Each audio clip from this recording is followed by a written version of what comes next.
Mini Bharat कहे जाने वाले सिंगरौली मोरवा शहर को उजाड़ने पर क्यों आमादा है मिनी रत्न कंपनी, यह जानने के लिए इस बार हम इंटरव्यू के लिए बुलाते हैं अमित तिवारी को, जो अंतर्राष्ट्रीय मानवाधिकार एवं अपराध नियंत्रण संगठन के राष्ट्रीय महासचिव हैं। भाग 2 में इनसे इस विषय पर बात करते हैं और जानते हैं इनका मत और जानते हैं ये क्या करेंगे। संगठन का राष्ट्रीय महासचिव हूँ और यहाँ सिंगरौली विस्थापित संघर्ष समिति के बैनर तले मैं काम कर रहा हूँ। यहाँ पे विस्थापन के संबंध में ये बड़ा भूभाग यहाँ का विस्थापित हो रहा है और जैसा कि सर्वविदित है, ये संभवतः एशिया का सबसे बड़ा विस्थापन है।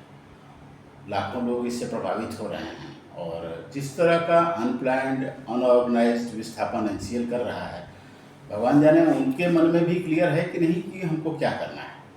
न वो बसाहट की बात करते हैं, हमें कहाँ बसाएंगे। एक पूरा शहर जड़ रहा है, हमारा पूरा समाज बिखर रहा है।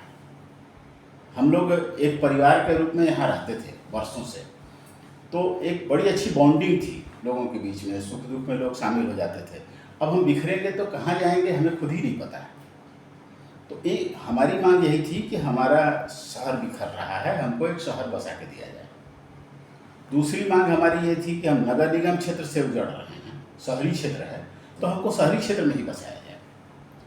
तीसरी और अहम मांग हम लोगों ने जो रखी थी वो ये थी कि भाई हम लोग यहाँ इसलिए बसे थे कि ये एनसीएल का मुख्यालय यहाँ पर हुआ करता था। एनसीएल मुख्यालय कहाँ लेकर जा रहा है वो स्पष्ट नहीं कर रहा है, हमें बता ही नहीं रहा है।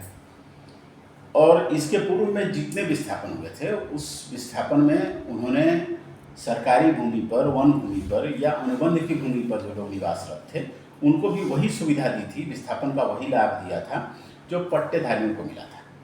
इस बार उन्होंने उसको उलट दिया है।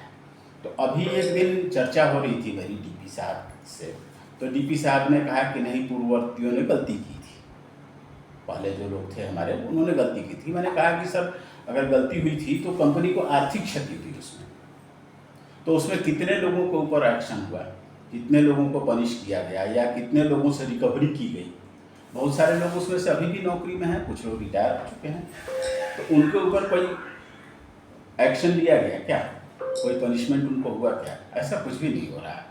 हम इतना बड़ा विस्थापन ये लोग कर रहे हैं। अभी मैं आपको बता दूं, कल हम लोग माइंस के क्षेत्र में गए थे। डीजीएमएस का एक रूल है, एक सेफ्टी जोन बनाना पड़ता है इनको 500 मीटर का।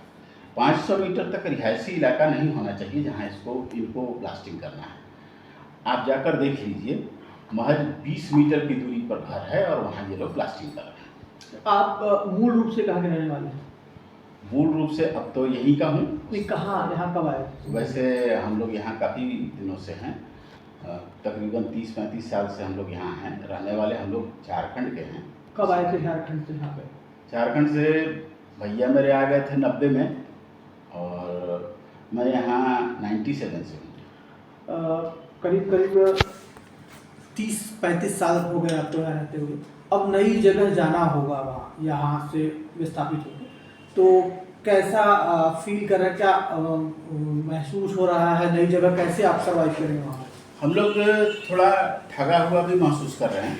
हमारी मंशा ये थी कि भाई हम लोग एक साथ एक जगह बस जाएं सारे लोग, और एक साथ एक जगह अगर हम लोग रहेंगे तो समाज हमारा जीवित रहेगा।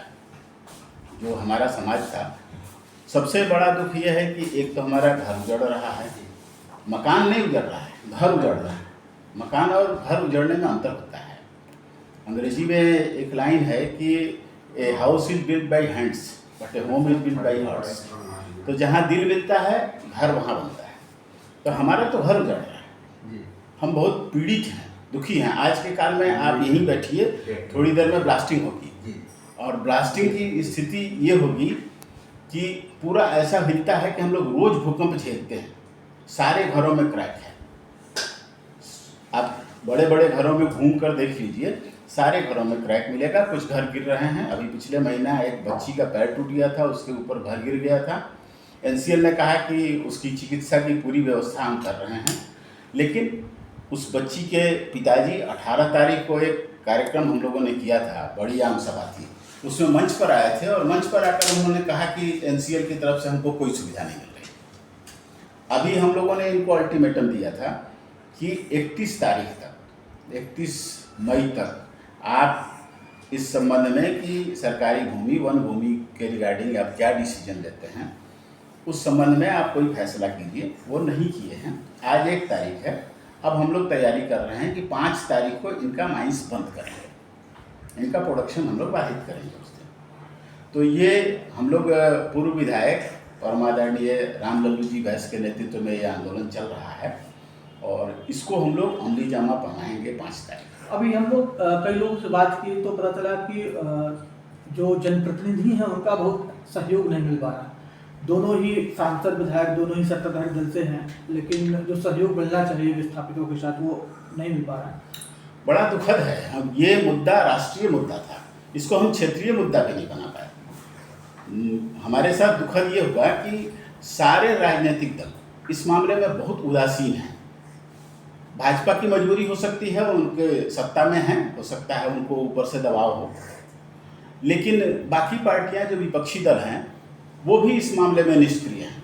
बिल्कुल किसी को कोई इंटरेस्ट ही नहीं है कि यहाँ के लोग मर रहे हैं, जी रहे हैं, ब्लास्टिंग से उनका घर गिर रहा है या उनका बोर सूख जा रहा है, पानी की व्यवस्था कैसे होगी, किसी को कोई चिंता नहीं है और न कोई आगे बढ़कर आ रहा है। अब बताइए इस हालत में हम लोगों के लिए सर्वाइव करना कितना मुश्किल हो रहा है, आप समझ सकते हैं। इसमें मानवाधिकार संगठन की तरफ से भी आप कोई पहल करेंगे क्या? मानवाधिकार संगठन की तरफ से हम लोग लगातार पत्राचार कर रहे हैं सबको, और ये संगठन खड़ा करने में हमारे जो सिंगरौली विस्थापित संघर्ष समिति है उसमें हमारे संगठन का बड़ा योगदान है। हमारे संगठन के लोगों ने ही मिलकर इसको खड़ा किया है और आज हम इस बैनर के तले लड़ रहे हैं। तो एक तरह से हमारा संगठन भी इसमें शामिल है। तो हम तो अपनी सहमति, अपना सहयोग विस्थापितों के साथ दे रहे हैं, लेकिन बाकी जो लोग हैं, अन्य जो पार्टियां हैं, अन्य जो दल हैं, कांग्रेस पार्टी है, आम आदमी पार्टी है, बसपा है, सपा है, कम्युनिस्ट है, वो लोग कहीं नज़र नहीं आ रहे हैं। बड़ा दुर्भाग्य है हमारा। यहाँ तक कि भाई साहब मैं आपको बताऊं, मोरवा के पत्रकारों को छोड़कर बढ़न के पत्रकार भी इसमें बहुत इंटरेस्ट नहीं ले रहे हैं, अनपरा के पत्रकार इसमें इंटरेस्ट नहीं ले रहे हैं, जबकि इतनी बड़ी आबादी विस्थापित हो रही है और इतने विकट स्थिति से हम लोग गुजर रहे हैं। इसमें क्या आपको ये कह सकते हैं कि एनसीएल जो है वो यहाँ के समाज को बांटने में सफल रहा? एनसीएल पूरी तरह से समाज को बांटने में सफल रहा है और एनसीएल इसीलिए अभी इतना निर्भीक होकर खेल रहा है क्योंकि वो उसको पता है कि हम बांट चुके हैं लोगों को। तो वो क्या है कि गोरे अंग्रेज जाते जाते काले अंग्रेज की एक पीढ़ी तैयार करके गए हैं। तो काले अंग्रेजों ने डिवाइड एंड रूल का जो अंग्रेज़ों का फार्मूला था उसको पूरी तरह से यहाँ अप्लाई कर दिया है और हम लोग उसमें बंट गए। हमारे बंटने का ही नतीजा है कि एनसीएल इतना निर्भीक होके, इतना निडर होके, इतना मतलब बिना किसी के संकोच के इस तरह का विस्थापन करने की, जिसमें न उनके पास, एनसीएल के लोगों को खुद पता नहीं है कि उनको क्या करना है। आप कभी एनसीएल के लोगों से बात करके देखिए, उनके पास स्पष्ट ही नहीं है उनको कि उनको क्या करना है अभी तक।